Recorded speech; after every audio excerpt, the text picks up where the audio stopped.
बोलिए शंकर भगवान की जय। बोल श्री राम की जय। सती ने ले श्री राम की परीक्षा। जब वो वन में थे, नारद जी बोले, हे ब्राह्मण, हे महाप्राज्ञ, हे दयानिधे, आपने मुझे भगवान शंकर तथा देवी सती के मंगलकारी चरित्र के बारे में बताया। हे प्रभु, मैं महादेव जी का सप्तनिक यश वर्णन सुनना चाहता हूँ। कृपा अब मुझे आप यह बताएं कि तत्पश्चात शिवजी व सती ने क्या किया। उनके सभी चरित्रों का वर्णन मुझसे करें। ब्रह्मा जी ने कहा, मुने, एक बार की बात है कि सती जी को अपने पति का वियोग प्राप्त हुआ। यह वियोग भी उनकी लीला का ही रूप था, क्योंकि इनका परस्पर वियोग तो हो ही नहीं सकता। यह वाणी और अर्थ के समान है, यह शक्ति और शक्तिमान है तथा चित्र स्वरूप है। सती और शिव को तो ईश्वर हैं। वे समय पर नई नई लीलाएं रचते हैं।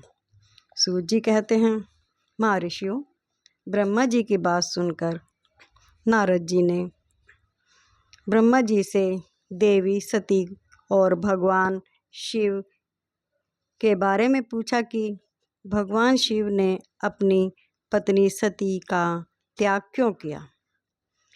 ऐसा इसलिए हुआ कि स्वयं वर देने के बाद भी उन्होंने देवी सती को छोड़ दिया। प्रजापति दक्ष ने अपने यज्ञ के आयोजन में भगवान शिव को निमंत्रण क्यों नहीं दिया था, ते पूछने लगे, और यज्ञ स्थल पर भगवान शंकर का अनादर क्यों किया। उस यज्ञ में सती ने अपने शरीर का त्याग क्यों किया और इनके पश्चात वहाँ पर क्या हुआ। हे प्रभु, कृपा कर मुझे इस विषय में सविस्तार बताएं।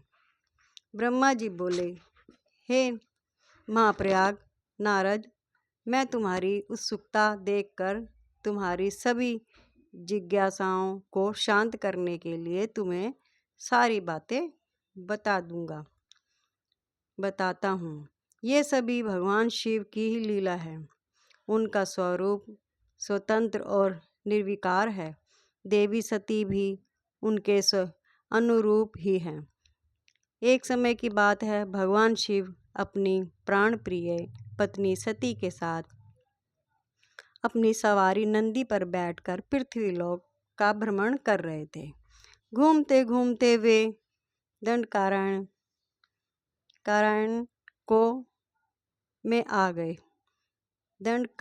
में आ गए। उस वन में उन्होंने भगवान श्री राम को उनके भ्राता लक्ष्मण के साथ जंगल में भटकते हुए देखा। वे अपनी पत्नी सीता को खोज रहे थे, जिससे लंका का राजा रावण उठा कर ले गया था।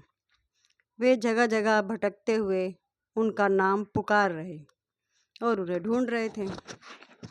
पत्नी के बिछड़ने जाने के कारण श्री राम बहुत दुखी दिखाई दे रहे थे। उनकी कांति फीकी पड़ गई थी। भगवान शिव ने वन में राम जी को भटकते देखा, परंतु उनके सामने प्रकट नहीं हुए।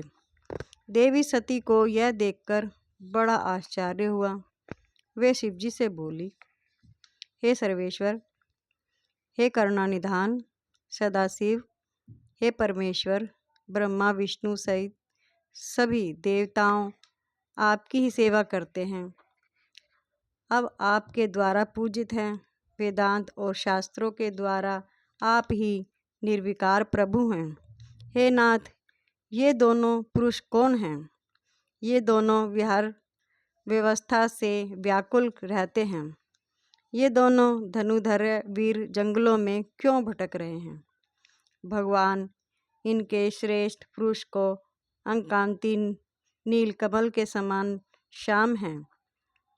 आप उसे देखकर इतना आनंद विभोर क्यों हो रहे हैं? आपने प्रसन्नतापूर्वक उन्हें प्रणाम क्यों किया? स्वामी कभी भक्त को प्रणाम नहीं करता। हे कल्याणकारी शिव, आप मेरे संशय को दूर कीजिए और मुझे इस विषय में बताएं कि ये कौन है। ब्रह्मा जी बोले। अब नारद से कहने लगे, कल्याणमयी आदिशक्ति देवी सती ने जब भगवान शिव से इस प्रकार प्रश्न पूछने आरंभ किए तो देवों के देव महादेव भगवान शंकर हंसकर बोले, देवी, यह सभी तो पूर्व निर्धारित हैं।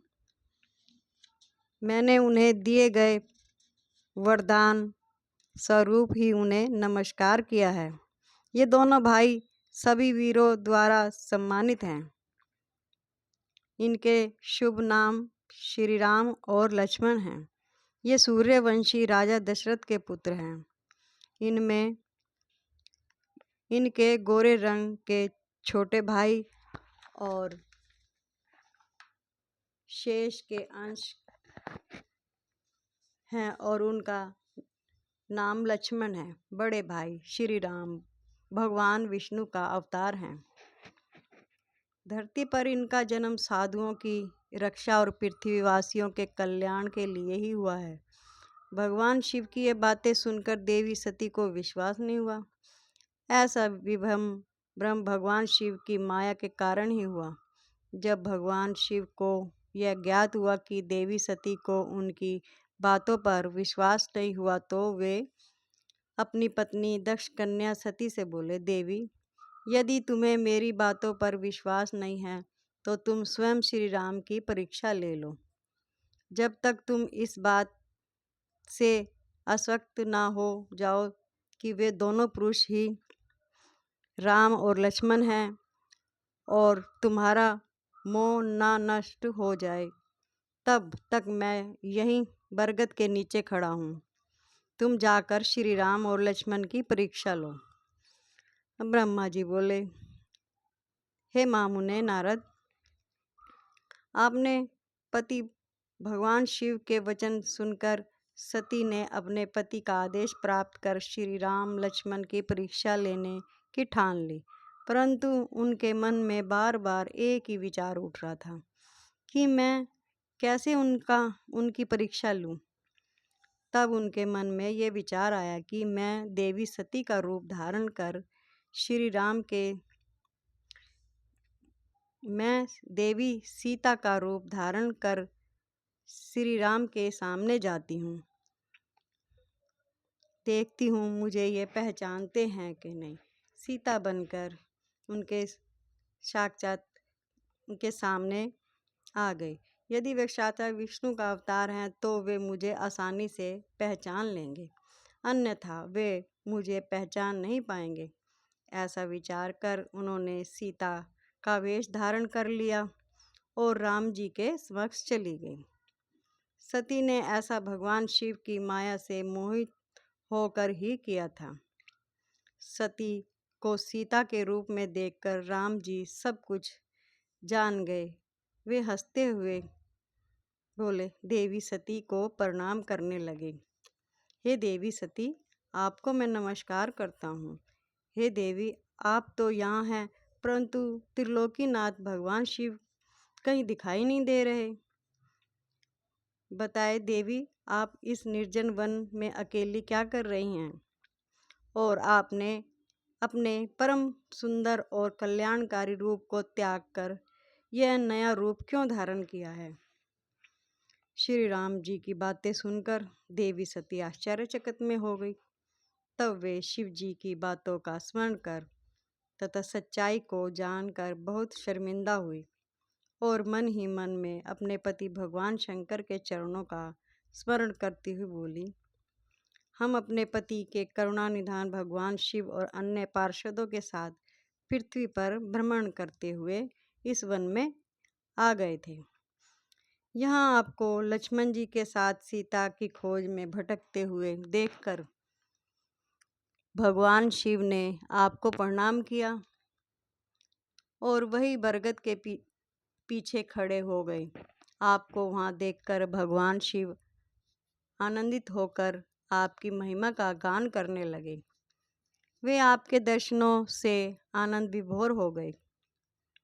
मेरे द्वारा इस विषय में पूछने पर जब उन्होंने मुझे बताया कि वह श्री विष्णु का अवतार है, तो मुझे इस पर विश्वास नहीं हुआ और मैं स्वयं आपकी परीक्षा लेने आ गई। आपके द्वारा मुझे पहचान लेने से मेरा सारा भ्रम दूर हो गया। हे श्री हरि, अब मुझे आप यह बताएं कि आप भगवान शिव के भी वंदनीय कैसे हो गए। मेरे मन में यही संशय है। कृपा कर आप मुझे इस विषय में बताकर मेरे संशय को दूर कर मुझे शांति प्रदान करें। देवी सती के ऐसे वचन सुनकर श्री राम प्रसन्न होते हुए तथा अपने मन में शिव जी का स्मरण करते हुए प्रेम विभोर में उठे। वे प्रभु शिव के चरणों का चिंतन करते हुए मन में उनकी महिमा का वर्णन करने लगे। बोलिए शंकर भगवान की जय। इसकी अगली कथा दूसरे दिन।